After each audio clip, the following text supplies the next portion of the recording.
Hello. All right. Have you ever noticed how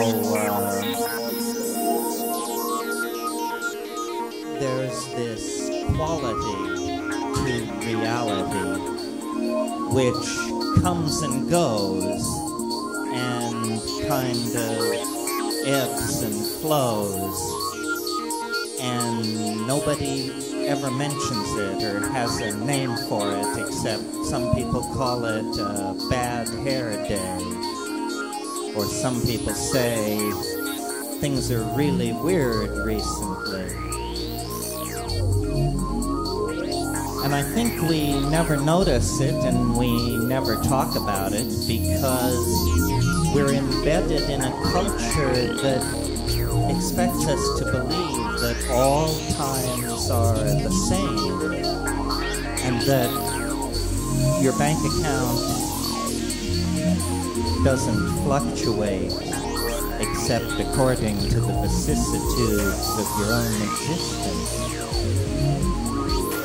In other words, every moment is expected to be the same, and yet this isn't what we experience.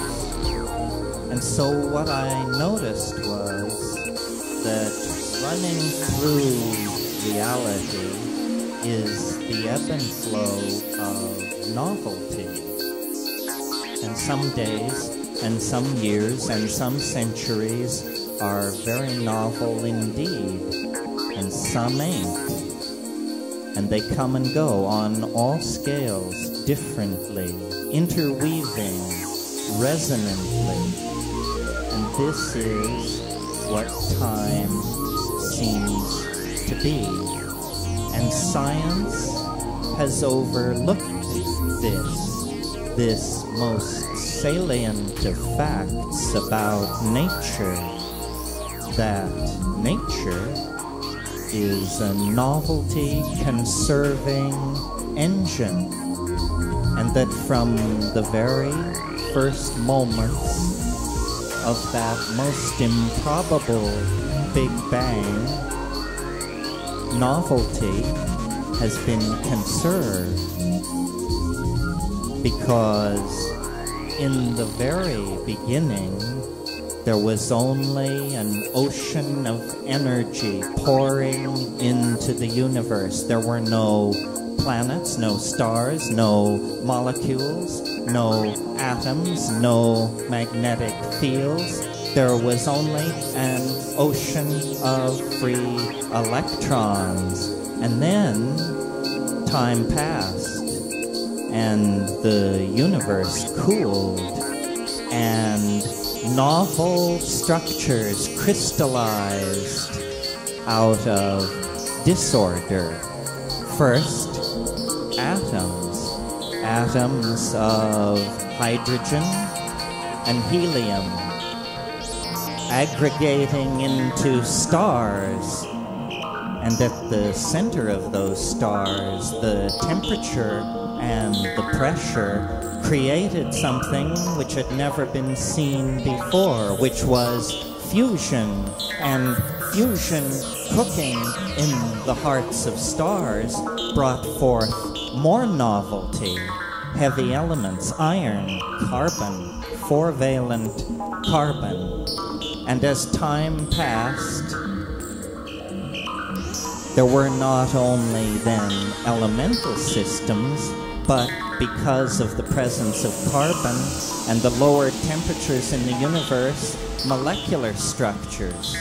And out of molecules come simple subsets of organisms, the genetic machinery for transcripting information, aggregating into membranes, always binding novelty, always condensing time, always building and conserving upon complexity, and always faster and faster and faster. And then we come to ourselves. And where do we fit into all of this? 5 million years ago, we were an animal of some sort. Where will we be 5 million years from tonight? What we represent is not a sideshow or an epiphenomena or an ancillary something or other on the edge of nowhere. What we represent is the nexus of concrescent novelty that has been moving itself together, complexifying itself, folding itself in upon itself for billions and billions of years. There is, so far as we know, nothing more advanced than what is sitting behind your eyes. The human neocortex is the most densely ramified and complexified structure in the known universe. We are the cutting edge of organismic transformation of matter in this cosmos. And this has been going on for a while, since the discovery of fire, since the discovery of language. But now, and by now I mean for the last 10,000 years, we've been into something new. Not genetic information, not genetic mutation, not natural selection, but epigenetic activity, writing, theater, poetry, dance, art, tattooing, body piercing, and philosophy.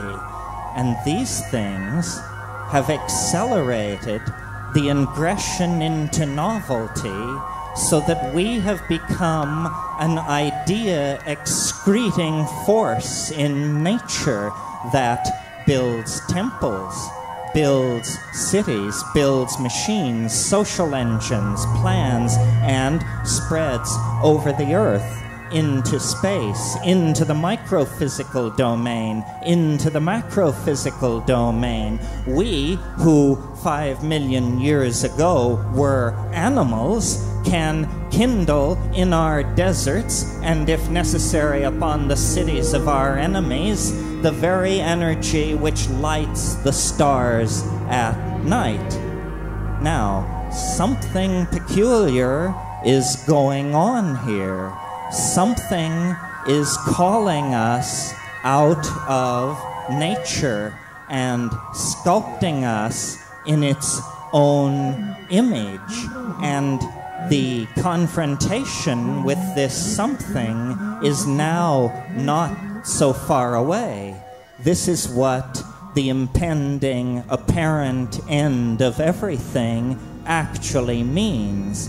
It means that the denouement of human history is about to occur and is about to be revealed as a universal process of concressing and expressing novelty that is now going to become so intensified that it is going to flow over into another dimension.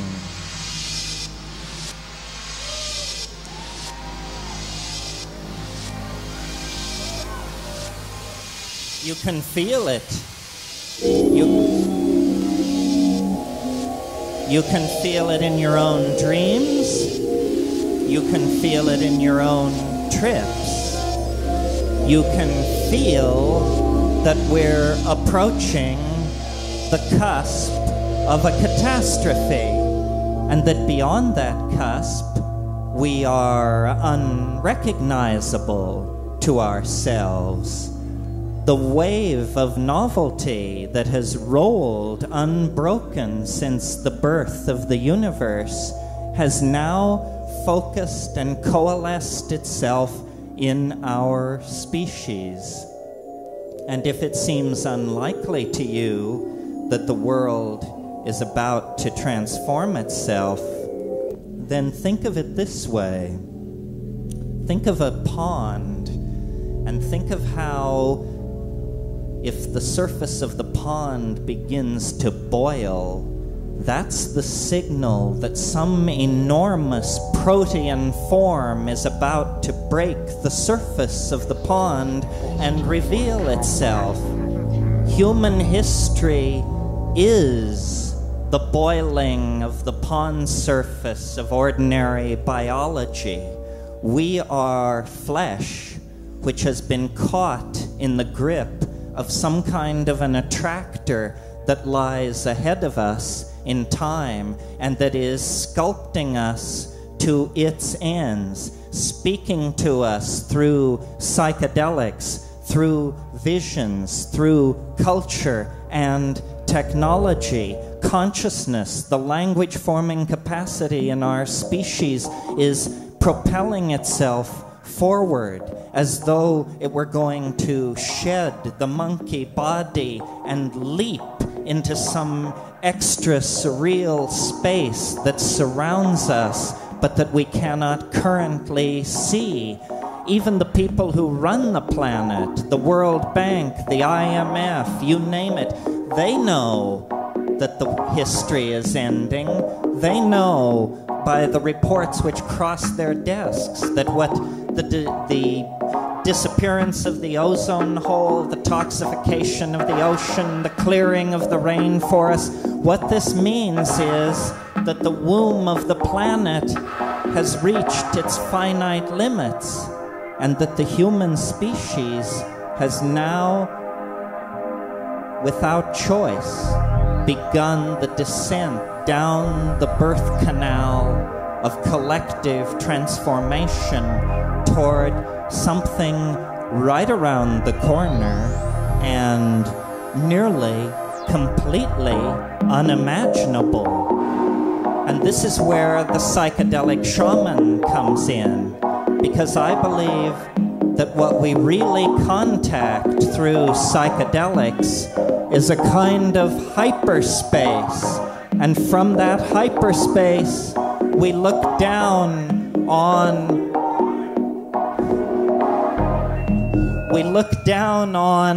both the past and the future, and we anticipate the end. And a shaman is someone who has seen the end, and therefore is a trickster, because you don't worry if you've seen the end. If you know how it comes out, you go back and you take your place in the play, and you let it all roll on without anxiety.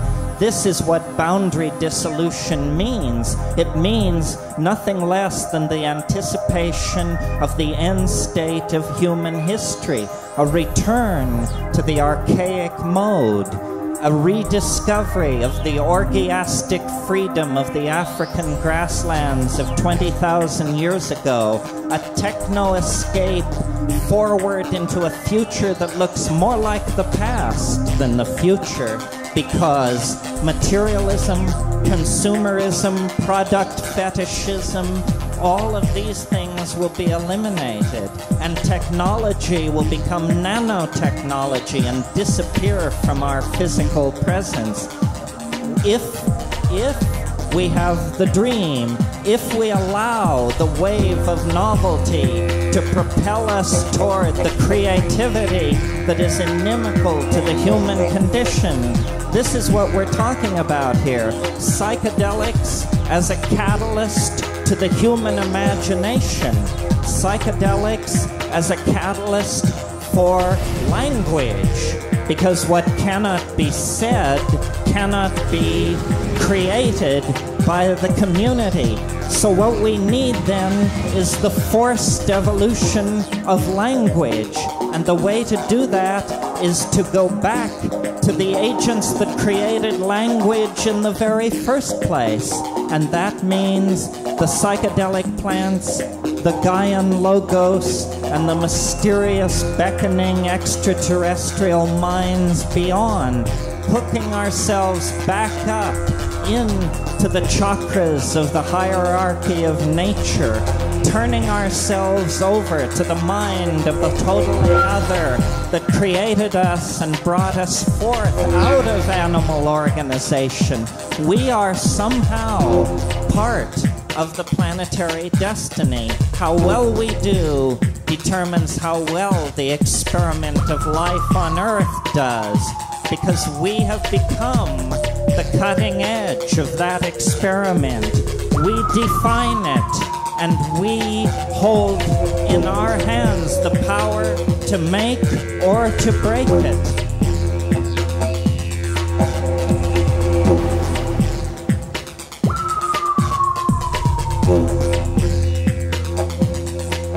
This is not a dress rehearsal for the apocalypse. This is not a pseudo-millennium.